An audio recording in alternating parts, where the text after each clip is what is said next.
বিচারপতিদের পদত্যাগের দাবিতে হাইকোর্টে সমবেত হয়েছেন শিক্ষার্থীরা। এই বিষয়ে আরও জানাতে সেখান থেকে আমাদের সাথে যুক্ত হচ্ছেন মাসুদুর রহমান।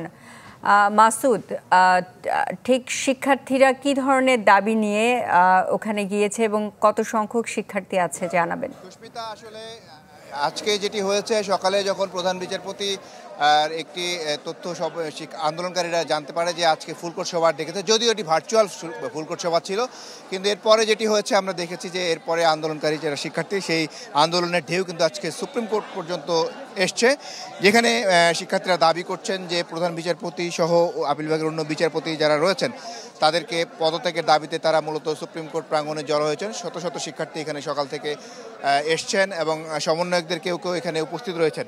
তাদের দাবি হলো আপিল বিভাগ সহ যে সমস্ত বিচারপতিরা আওয়ামী লীগ সরকারের আমলে নিয়োগ পেয়েছে তারা পদত্যাগ দাবি করেছেন। একই সাথে তারা বলছেন যে এই সমস্ত বিচারপতিদেরকে দিয়ে সাবেক যে আওয়ামী লীগ সরকার, শেখ হাসিনা সরকার যে রায় লিখে নিয়েছে এগুলোর প্রতিবাদ তারা করছেন। তাদের প্রতিবাদ হলো যে এখন আপিল বিভাগের যে সমস্ত বিচারপতিরা রয়েছেন, একই সাথে হাইকোর্ট বিভাগের যে সমস্ত বিচারপতিরা এতদিন সরকারের হয়ে কাজ করেছেন, তারা মনে করছেন যে এই সমস্ত বিচারপতিরা থাকলে তারা যে আন্দোলন করেছেন সেই আন্দোলনের সুফলতা তারা পাবেন না। তো এই পার্সপেক্টিভ থেকেই তারা মূলত সুপ্রিম কোর্টে জড়ো হয়েছেন। তারা শত শত শিক্ষার্থী এখানে সকাল থেকেই এসে জড়ো হয়েছেন এবং এখন তারা বলছেন যে যতক্ষণ পর্যন্ত তাদের দাবি বাস্তবায়ন না হবে, প্রধান বিচারপতি সহ অন্য বিচারপতিদের পদত্যাগের যে দাবি তারা করে আসছেন এবং বিচার বিভাগকে তারা বলছেন যে ঢেলে সাজানো উচিত এবং তারা বলছেন এই বিচার বিভাগ ঢেলে না সাজানো পর্যন্ত তারা এখানে অবস্থান করবেন।